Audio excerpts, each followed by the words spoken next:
Have you ever been curious how to construct your own beats or ever been looking for some extra insight into the process? Well, in this video, we're going to dive deep into how I created this beat, how it came about, show you some of the process, and hopefully it inspires you, it motivates you, or sparks some creative insights of your own. So let's dive in. All right, so whether you're producing a beat for yourself, for a client, for vocals, for a rapper, for vocalist, we're gonna walk through it. This is the beat we'll be looking at today.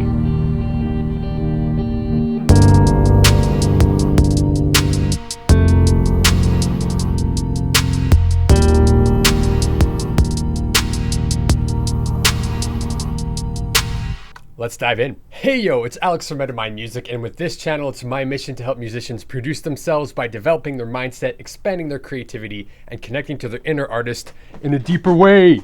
So I created this beat actually for somebody that I'm working with who's gonna lay down some vocals on top. So this is just the foundation, this is just the bedrock. So this is not a finished project by any means. Still have to record vocals, still have to mix this. There's still some compositional elements that I will probably add in, all that fun stuff. But I thought this would be a great opportunity to kind of walk you through what's going on, how this track came about, a little bit of the workflow, and hopefully this inspires some creative insights so you can go ahead and apply some of these techniques to your next musical project. All right, so to start off, I have pretty much just a mock arrangement here. Very simple, nothing complex. And I just recorded this so I could send it to the vocalist so they could start listening to it and they could start to get their patterns down, whatever it may be. So this is not a final arrangement, but basically I just printed this arrangement from Session View. So let's switch over to Session View in Ableton. And in Session View, this is kind of where I generated all the ideas, and then I just tested which ones worked together, and I organized them in what are called scenes. All right, so if I zoom into my hands here, you'll see that I have a couple MIDI controllers, but I want to focus on this one because this one actually is a representation of what we're seeing in Session View. All these things are different ideas, and they're organized in what are called scenes that I can launch together. So for example, the intro of this track is just these three ideas together. We have a piano, we have a second piano layer, and then we have a third piano layer that's kind of playing a performance. All right, and that's how we're opening the track. And then if I want to move to this next section of the song, the next idea, where I added some guitars, I would simply just trigger this next scene. So let's do that. 2, 3, 4, 1, 2, 3, 4. And then those kind of post-rock guitars come in, so on and so forth. So I basically just did this to organize my ideas as I was creating new parts and seeing what worked together. And then I organized them in a way that I could just perform them into an arrangement real quick to get it out. All right, so let's come back here and let's take a look at what's happening track by track and scene by scene. All right, so I'm gonna go ahead and launch the first scene again. And we have 3 tracks playing, okay? We have 3 piano layers going on. Okay, because we wanted some piano layers, we wanted a really emotional track, and kind of the backdrop for this whole idea, for me personally, producing this track is to really focus on keeping things simple. Because I come from a crazy musical background. I love prog rock, I love metal, I love super experimental music, I love crazy stuff. However, I do understand there is a lot of value in simplifying things, and simple ideas can have tremendous impact. So that was the kind of North Star for this whole track, is to just keep things simple. So what I would do is let's go track by track and kind of look at what's happening, and I'll talk a little bit about what the idea is and how it came about. All right, so what I'm going to do actually, so we can actually visualize the ideas a little bit better, I'm going to go back to my hands. All right, and then depending on what track I select, it's going to show the instrument here. So for example, if I'm on track 1, this is the sound we're working with.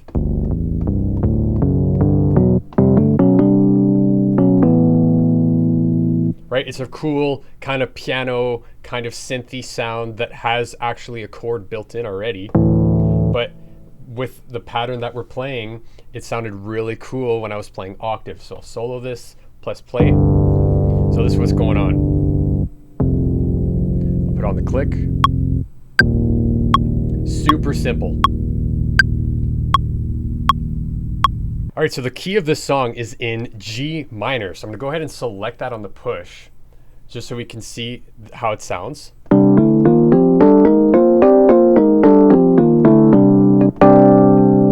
It's kind of a sad, emotional sound. I really love the minor scale.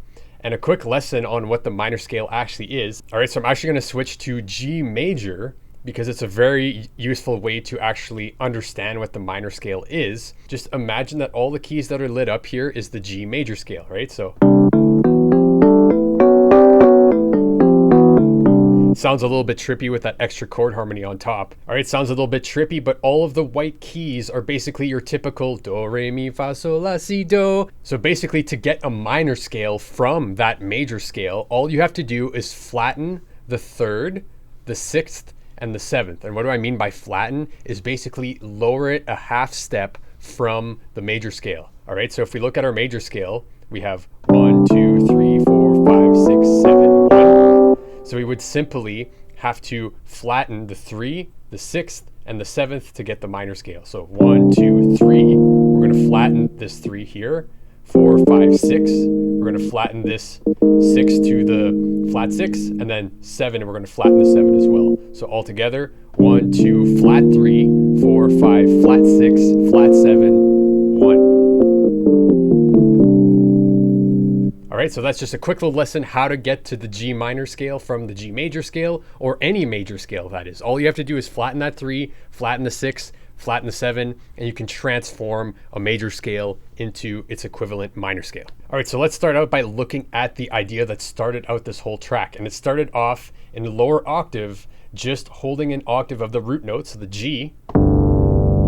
So just basically the 1 of the scale, we started there, and then we moved to the flat 7 of the scale, but instead of going up the scale, like 1, 2, 3, 4, 5, 6, 7, and moving up, decided to move down. So it's the lower octave of that flat 7. So that's the second chord. And these are just octaves, same note, just an octave apart, and then we move down to the flat 6, once again moving downwards. Very simple. So again, here's the idea with the metronome.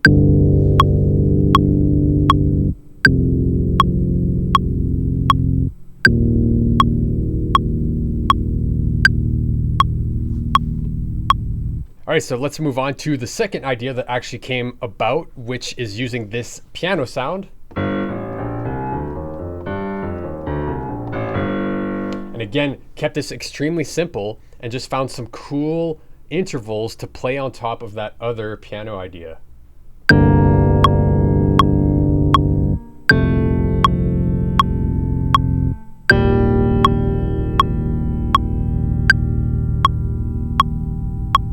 All right, so what is this idea? This idea starts up here on the 3, the flat 3, moving down to the 2, and then back to the 1. All right, very simple movement, but it adds an interesting contrast and has some cool movement with that first piano part. Let's move on to the third track. And this third track is kind of a performance moving around those same chords.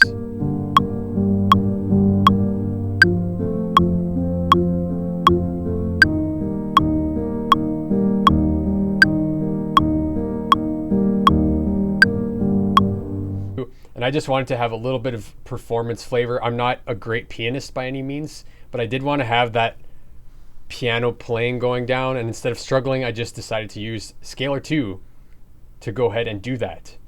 And I just chose a few chords that match the original chords that we found. So the 1, the flat 7, and the flat 6 in the scale. All right, so if we look at the scale that we're talking about, all right, the first chord that we're playing is the 1.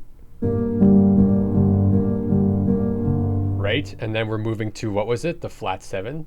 And then we were moving to the flat 6. All right, so those 3 chords are the same exact chords that we were playing on that first piano sound. And then I found chords that followed that same motion, but I added a few variations. So the first one is the G minor. So let's just hit play here.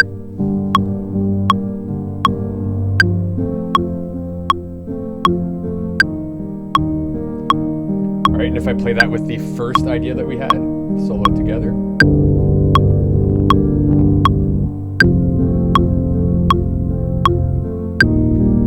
All right, so these two ideas are moving together quite closely, but with the Scalar 2 plugin, we got a little bit more performance. We have a little bit of extra color on top. And of course, it's being played in an octave higher because that first piano idea was in quite a low octave. So it's almost acting like a bass.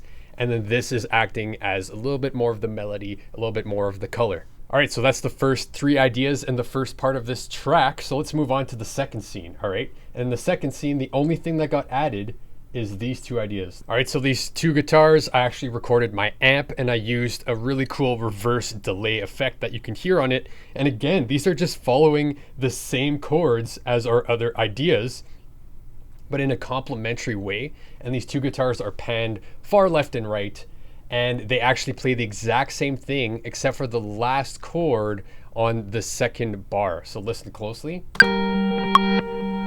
So these 2 guitars are identical.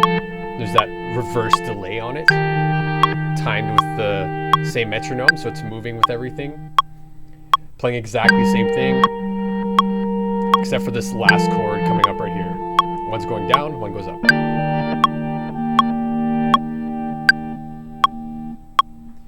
So that reverse delay kind of adds some cool effects, some movement, and a little bit of different harmony going on at the last part. So that with our first 3 ideas together sounds like this. Turn off the metronome.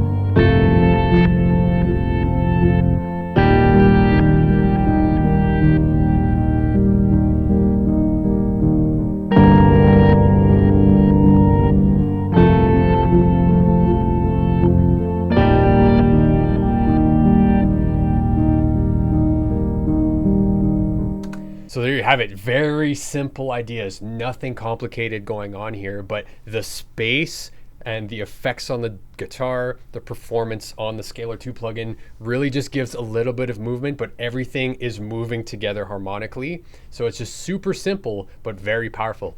So let's move on to the next scene.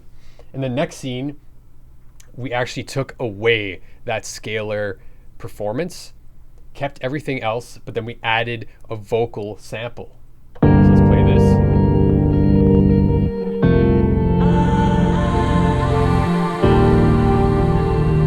So that's really getting the shimmery high end, a lot of feel, a lot of human essence to that vocal sample.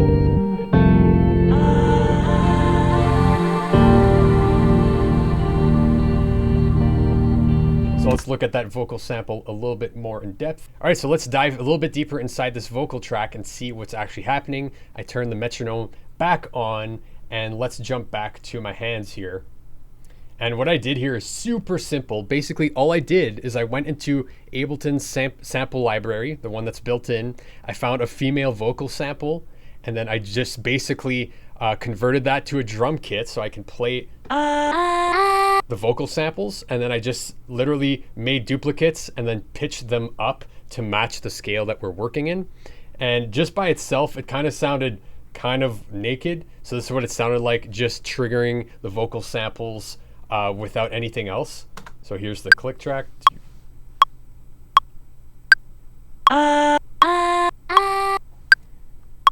So that's literally what's going on. And it sounds kind of lame, like with everything else. It didn't really get the effect I wanted, right? So let's listen to it with everything else.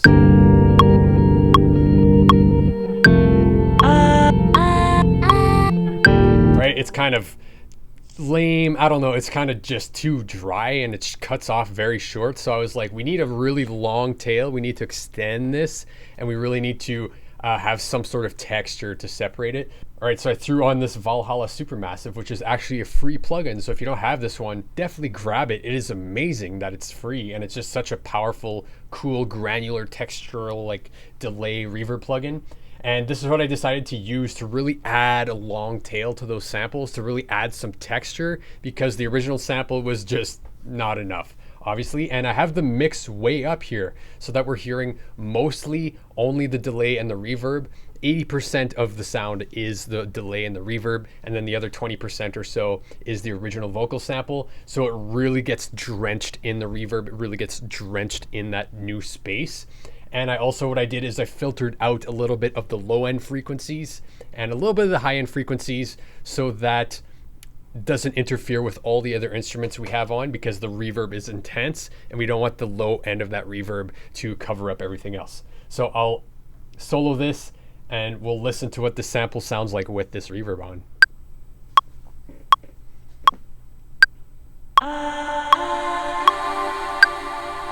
Big difference, eh? Vibey, it's got a long tail. It really just mellows it out. And the original sample was cut off very aggressively because that was the only part of the sample I really wanted to use, was just that ah. And then, so basically using this Valhalla Supermassive, it like is a cheat way to really get the length out of that sample. So let's listen to this all together once again with the Valhalla on.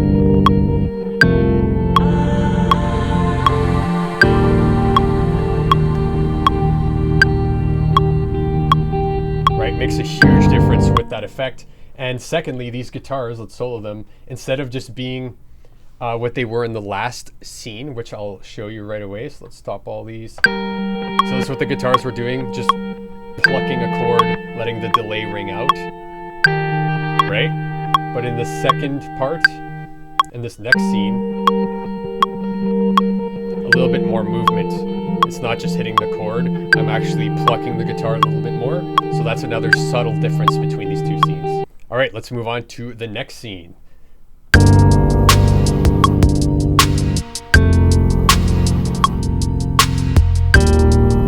right, so this is where the beat comes in. And a few cool different samples that kind of like make the beat breathe.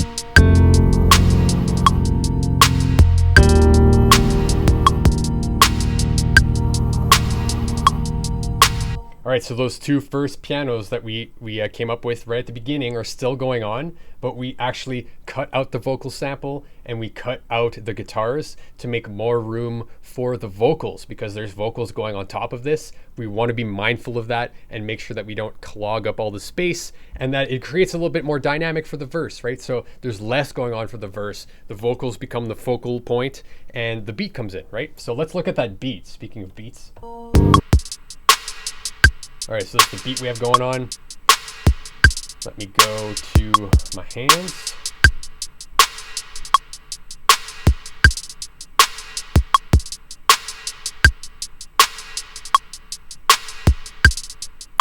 So this is, again, a very simple pattern.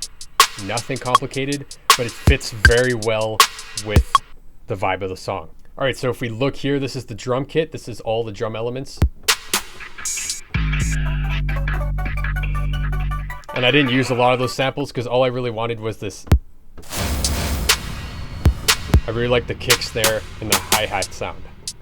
That's pretty much all I'm using. And what I started with was a kick pattern.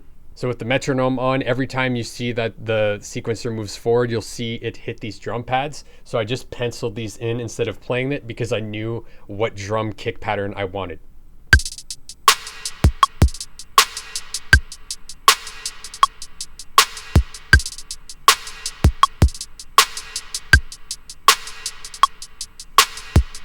Right? Very simple kick pattern. And then the snare is just landing on 2, 3, 4. 1, 2, 3, 4. So it's landing on 2 and 4.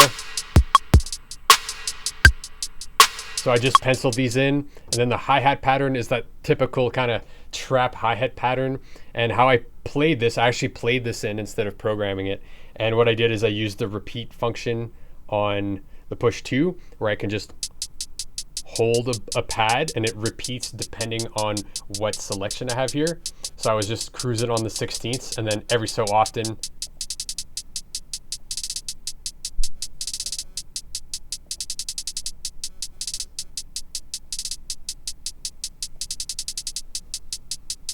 so that's basically how I created that part, and I came up with the hi-hat pattern that we hear just by holding different note values and playing around with it with the repeat function on.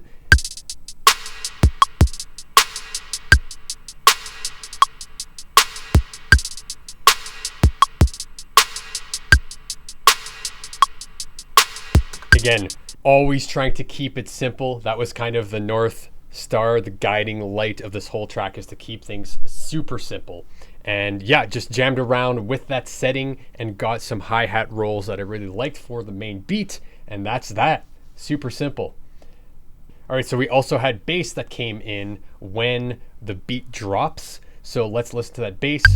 And the bass line is following the exact same chord pattern that we had in the beginning, starting at the root, going to the flat 7, going to the flat 6. And the only difference is that I made sure that this bass is hitting exactly when I programmed in those kick drums. So let's play the drums with the bass and you'll see how they work together.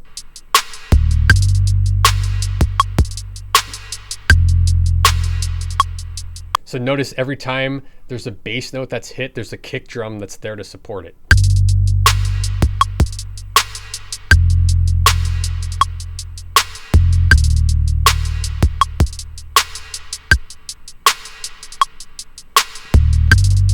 All right, on top of all those things for the beat, there's a couple samples that I played around with and experimented with to see if they would fit in the track, and I kind of just liked how it sounded, so let's check those out. So this is one of them.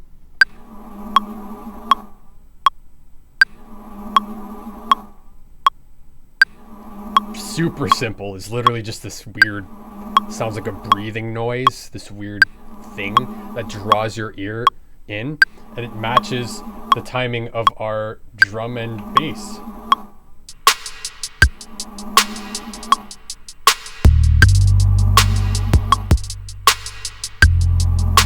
Right, kind of like literally makes the track breathe, which is pretty cool.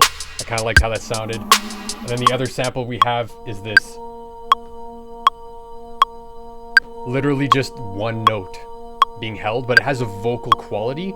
So I really wanted that high-end shimmer. I might play around with using Valhalla on this, or maybe sidechain this to the kick pattern, so every time the kick hits, this gets ducked down to have a little bit more movement. But for now, it's just there as a placeholder.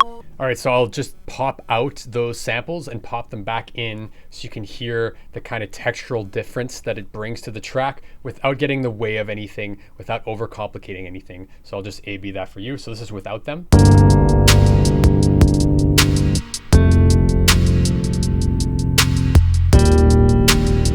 Then we'll pop them in.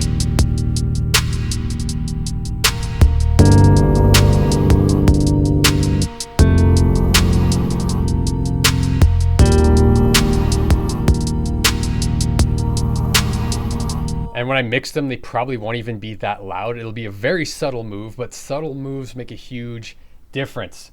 All right, so let's move on to the next section. That section would probably be the chorus. And that chorus basically only has parts that we've already explored. I brought back that vocal sample, that kind of main motif that pulls your ear in. This thing, right? That's a pretty chorus indicating part. And then we brought back these guitars. And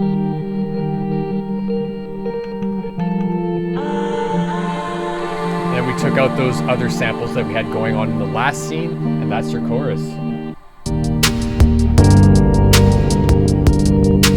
All right, and then let's talk real quick about the arrangement. And the way that I created this arrangement, I had to do it quite quick just to get it out. However, the way I did it was I performed these tracks into arrangement. So I can show you real quick what that looks like. So what I'm gonna hit here is the back to arrangement button. So now we're in arrangement view, and this is all of our ideas, but shown on a timeline instead of in scenes. But what you can do with Ableton, which is amazing, is you can actually record your scenes into arrangement as you trigger them and kind of get like a DJ performance vibe on arranging your track instead of clicking and dragging things everywhere. It's a lot more dynamic and it's just a lot more fun, to be honest. So I can show you real quick what this looks like. So I'm just gonna select a little section after our timeline here in arrangement. I'm gonna hit tab, I'm gonna hit record enable, and now when I hit spacebar, Ableton will record any scenes or any changes I do in session view into arrangement view, and then you can edit it from there. So it's super fun. Let's give this a go. I'm gonna go ahead and trigger the first scene and go from there. So probably let this play a couple times. I'll switch views so you can see us recording there. Super cool. Right, this is also a cool opportunity to maybe add some macros, add some effects to play with in real time. All right, let's trigger the second scene right away, add in the guitars.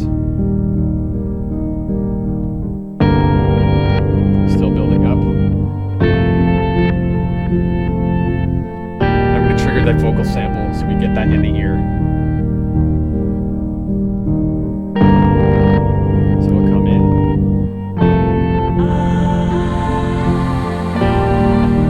Let's go straight to the beat now.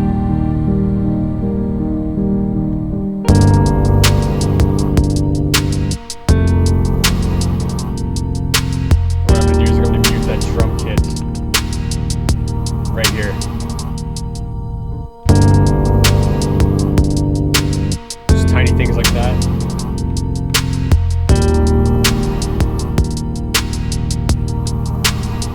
Let's add in the vocal sample.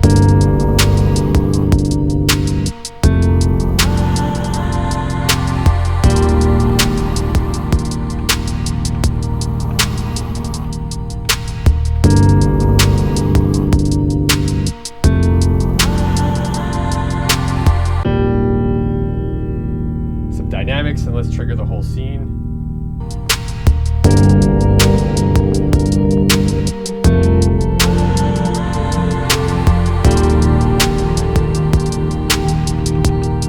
Use those drums again. a little off there, but it's all good. You get the idea. All right, so let's go back to our verse, but let's throw in those guitars.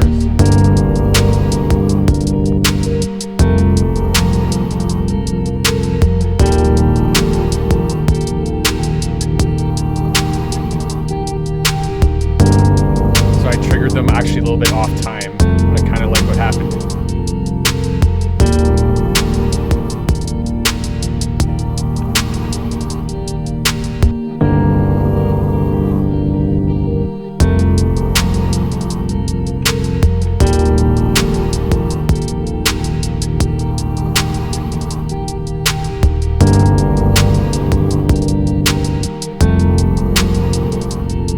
All right, let's go back to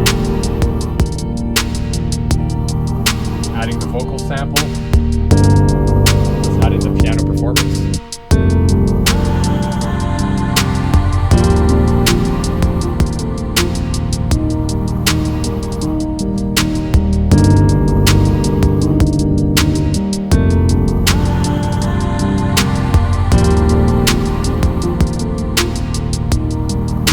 So I triggered it a little bit late there. There were some interesting things that happened.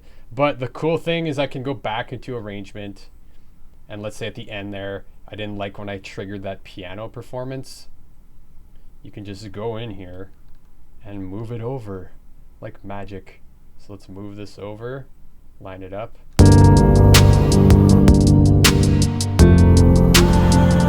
Right now everything's aligned again. And anything you do that you don't like, you can either go in and edit, or you can just scrap it and perform it again. I just like this because it's a little bit more dynamic, and instead of maybe thinking about your arrangement too much, which don't be wrong is a huge part of it as we move forward with this track, and I'm going to be editing it and adding new layers and playing with the vocals and really tricking it out. But to get the first arrangement, you can really interface a little bit more with how it feels, and when it feels right to drop the drums, take them out, if it gets repetitive, all that kind of stuff when you're performing it live. And hey, if you're just getting started with music production and feeling completely overwhelmed by the process, or you're having trouble finishing projects, or hey, if you just want to get a glimpse inside my personal workflow, I've created a super easy to follow 7-step framework that helps you go from creating your first ideas to developing them, laying them out in a track, kind of like we did, editing them, mixing them, and getting them done to release to the world. And so you can get better and better finishing tracks. And it's super handy to have around the studio as a printout. So if you're interested in grabbing that, you can grab it in the link below. All right, and that wraps it up for this video. And let me know, how do you go about producing beats or producing pop or whatever it may be, especially if it's something different than what you usually do? Because I come from a background of prog rock, of intense guitars, weird time signatures, crazy effects, really a whole different realm than this. However, I really like exploring this realm and really trying to focus on simplicity. And this is kind of the process I've been finding fun with and like enjoying the process. But I'd love to know what kind of processes, what kind of workflows, frameworks do you use for specific genres, or something that's tried and true for your workflow when you produce your own music? I'd love to know any insights about how you go about it, and open up a discussion in the comments below. If you found value out of this video, if you liked it, go ahead and hit the like button, hit that subscribe button so you get the next Metamind music transmission. And that wraps it up for this video. So we'll see you in the next one.